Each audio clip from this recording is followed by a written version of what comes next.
Good evening. Well, first tonight, the impact of violent crime on families. The sister of a Nottingham murder victim has made a powerful documentary about the crime as her brother's killer approaches a possible release date. Chanell was only 11 years old when her brother Daniel was stabbed to death. She's been trying to find out why it happened before writing what's called a victim impact statement. Well, in a moment we'll be speaking to Chanell, but first of all, let's cross to Radford and our social affairs correspondent, Jeremy Ball. Jeremy, good evening to you. Can you just take us back and tell us what happened to Daniel? Yes, Anne. Well, Daniel lost his life outside the Pine View flats here, only yards, in fact, from the block where he was living. And this was all back in 2006, a time when you might remember that fatal stabbings and fatal shootings were all too routine here in Nottingham. 13 years on, this is still, of course, very raw for Daniel's family. Well, now his sister Chanell has made this documentary, and it's really been a traumatic journey for her, revisiting some painful memories and answering some painful questions. This is where he fell when he got stabbed. It was in that area. He walked down here. He was stopped before he could enjoy his final meal.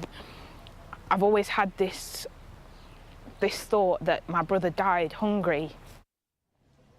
Well, there's a reason that Chanell's dredging up the past now. It's because Daniel's killer, Cornelius Messam, is now coming up for parole, as we've heard. And to find out more, Chanell spoke to the man who led the murder inquiry, and first of all, to one of Daniel's best friends. I don't know what happened, what really kicked it off with them two. I just knew they didn't like each other. It could have just been squashed by a conversation.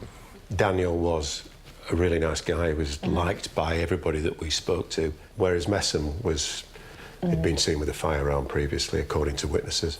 It wasn't random. He knew Daniel would be there, and he was waiting for him. He was waiting there? Yeah.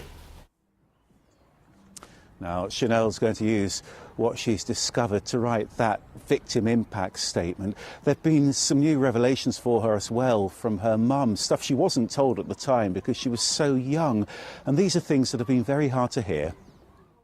My childhood completely went when that happened. It went. But I had to just keep doing it for a long time. I don't think people really... Can we cut this a minute? They need to see this. This is what happens. 1 minute we're there, happy go lucky, going about our business, going to school, going to work, and all of a sudden everything stops dead. Well, Chanell's mother there. A little while ago, Chanell actually came into the studio to speak to us, and we asked her why she'd chosen to make the documentary.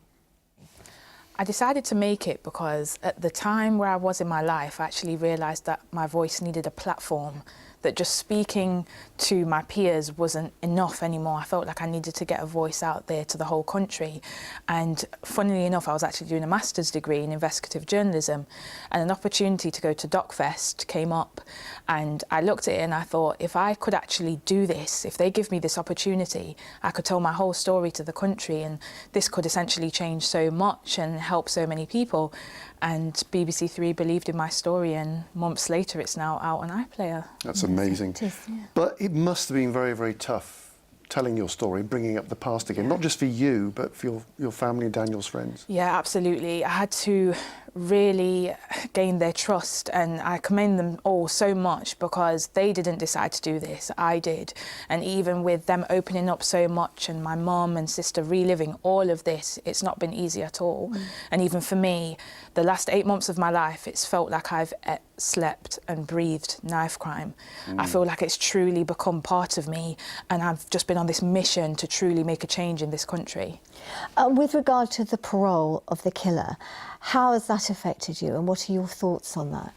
That's taken me on a roller coaster of emotions, because at one point I was very angry and confused, and then once I became open-minded that he actually will be released at one point, your anger isn't going to make a difference, but maybe thinking about forgiveness and rehabilitation and how his life can change into something else is something I need to consider to set myself free and to allow my life to have some sort of direction. Because when Daniel did die, I felt like the direction went completely out of my hands. You mentioned forgiveness. Is that possible for you and for your family, do you think, or not? For my family, I can't speak for them because they haven't been completely through the same journey that I have. But as I've met different people that have been affected by knife crime, it's really inspired me to look at the different avenues like forgiveness, because if I'd have the strength to really forgive my brother's killer and let go of some of those feelings that I have harbouring inside, then I can have a choice in my life for once. I can have a choice to forgive you and move on, rather than allow you to keep consuming my life with what you did and holding me back from what choices I do want to make. Okay. That's so powerful, Chanell. Thank you so much for sharing your story with us. And of course, you know, if anybody wants to see the documentary Life After My Brother, it is available now, isn't it? It's available now on iPlayer. Chanell, thank you. Thank you so much. Thank you so much. Thank you.